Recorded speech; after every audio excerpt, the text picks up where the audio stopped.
one of the things I've been especially interested in is researching about this complex relationship between money and mental health in bipolar disorder specifically. So if you look in the diagnostic criteria for a manic or a hypomanic episode, when people are high and impulsive, impulse spending is one of the actual diagnostic criteria.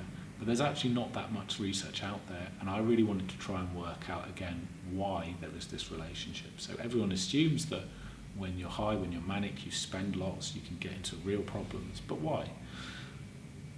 So we interviewed people, and we also looked at, gave them some questionnaires kind of a few months apart to try and look at these factors and pull it all together into a kind of model.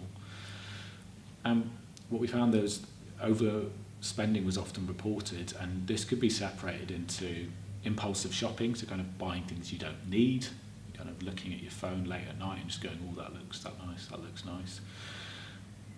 But there's also a theme which I hadn't expected of being really excessively generous. So people saying they shower their family with gifts, or they give loads of money they can't afford to charity, maybe when they're high, so being very generous to others as well.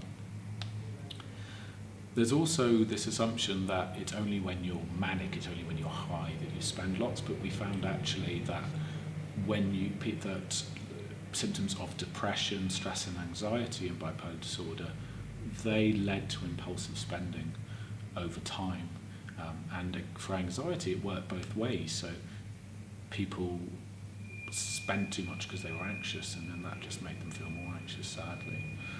One of the reasons I think those kind of negative emotions are linked to it is something we picked up called comfort spending. So people report they bought themselves stuff to make themselves feel better when they're down.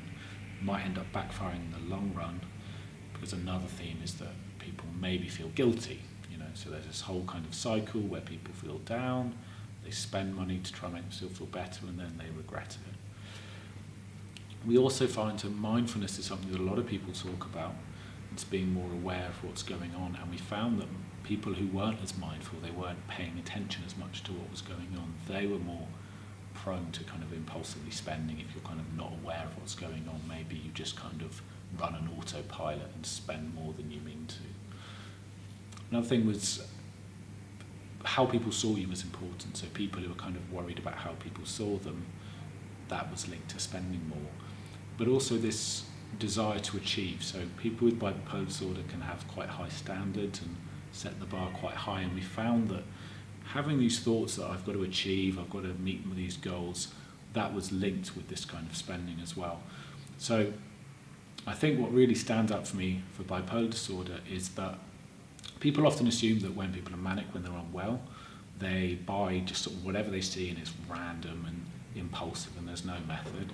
And that might well be the case, but I think what my research showed was actually sometimes there is a reason for it. Sometimes it is to try and mend a relationship with someone or meet a goal. And I think for some people it can be a case of, I'm broke, I develop a get-rich-quick scheme or an idea to get me out of this financial hole, and then I spend money to make money. And it might be an overly optimistic idea, so that it can be a vicious cycle. So I'll give you an example from my own life.